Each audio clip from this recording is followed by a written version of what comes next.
1,800 metres again for race number 3. We're back on the all-weather as well. It's a Class 4 contest headed by Kingsman, who was a winner over this trip at Happy Valley. Zach Pertner ride from barrier 4. Travel first, third last start over the 1650 behind Grandmaster. Bring It On makes his all-weather debut. Beaten favourite last time out. Good Fit was a course and distance winner 2 starts back. Enjoyable Success was third behind Good Fit on that run 2 back. And Powerman, the blinkers go back on Powerman. 0 from 12, but jumps from the 1,200 metres up to 1,800 metres on Sunday. Travel first has been at Chung Fa within the last 30 days. Just came back on the 29th, in actual fact. Yeah, he's a 2-time winner on the surface. Travel first, and of course 4 starts ago ran second behind Glorious Forever, who will run around in the international meeting, and he may well find the front on his lonesome here. Powerman's a very interesting runner, going up in trip with blinkers going on. He had some form overseas over these types of distances.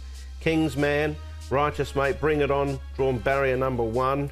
Wonder whether Hayrun might even try and push forward, get a bit closer early. Here is Bring It On. He always works well on the surface. He's going to have his first run on it on under race conditions. He does it nicely here. He's the one against the rail, 407. And as I mentioned, his track work's pretty good on it. Gorgeous again. He's not too far away. Gets up to a distance, 1,800. He's put on a bit of weight, actually, so he might still just be one away, but his track work suggests he's going okay. Just a matter over the 1,800 metres. And lucky shiny day, he's had 2 starts on the surface. Did run a really nice race in the absolute bog here on one occasion. Cross noseband will go on him. It's him 2.73 against the roll. All right, OK, let's start off with Travel First, who was third last time out. Sylvester de Sosa rode him. He stays on board. He got Good Fit in behind and Righteous Mate as well. Travel First ultimately, though, beaten 3/4 by Grandmaster. He was, but he battled on OK. Good Fit closed off. Righteous Mate, he has had a few chances, but he's another one I guess you could consider. Yeah, I've got Travel First on top here because, look, he's won off a rating of 78. He's now down to 60. And you can see him here. He battled all the way on. He had to work a little bit in the early stages, and that was barrier 7. Barrier 2, he should be able to get the front easy enough.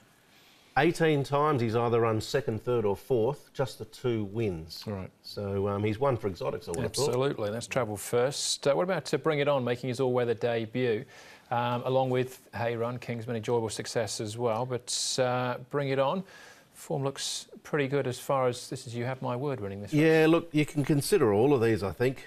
Bring It On, I made him the best last start over the 1,800, which is the distance that he has won over in the past.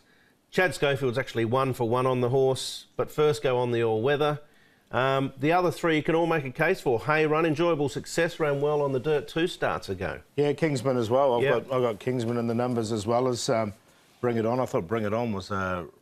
his work suggests that he's going to like the surface. Yeah, I reckon TT players have got away with a little result here, this not being a leg of the TT. All right. And I think you're right about Hayrun. It's only a matter of time before they change tactics. They've got to do something to... Yeah. He did go forward 4 starts ago over 1,800 metres, so maybe. All right, OK. One more to have a look at, and that is A Lucky Shiny Day. Here finishing 2nd. This is on the turf, of course, but he has placed on the all-weather behind Elusive State in the past. Yeah, he has. This was a big run on the night. Obviously, Sparkling Sword, Fine With Me. They were able to battle it out. He had run a reasonable race on the dirt at the end of last season, those very wet conditions behind Elusive State. Look at him power home there. The next start behind Curling Luxury, who led all the way, didn't get enough pace. I think coming back onto this surface, 1,800, there is maybe a lack of tempo in the race, but he's got a claim as well. I think he's got a decent enough engine and can win this race. Yeah, the pace concerns me a little bit with him, and he's still a maiden, but look, he hit the line strongly there, so I've got him in. All right, Powerman's the outsider, Paul. Our favourite wide open contest, Kingsman. Yeah, I've got him in the numbers too, Kingsman, because he's running well at the moment. But Travel First on top, well-rated horse, 1 off 78, and I think they'll leave him alone in front. And if they do, he's going to be very hard to run past. Bring It On is the interesting one because he's got that American Damsire bloodlines through him, and he works well on the surface. Kingsman, as I mentioned, runs well, and it was a good start, a good second from him behind Good Fit last time and a couple of starts ago, and Lucky Shiny Day will hit the line strongly enough. 2, 4, 1 and 9. Lucky Shiny Day, I think he likes the surface, and it's his first go at 1,800 metres by Per Encanto out of a Zabeel mare. He's got a good turn of acceleration. It was a massive run from him last season on that sloppy track. I'm going to take a chance he sits back and can run over these. 9, 2, 4, 1. Travel First, Bring It On, Kingsman. There are others you could throw in for the exotics. But I'll go with the 9. All right, you boys got the same 4 numbers. I got the 4 and 2. Throw in the 10 as well, Powerman at odds. Blinkers on, up in trip. I think he's an interesting runner too. He is interesting. Even the speed map on the website said he was interesting. All right, that makes him interesting then.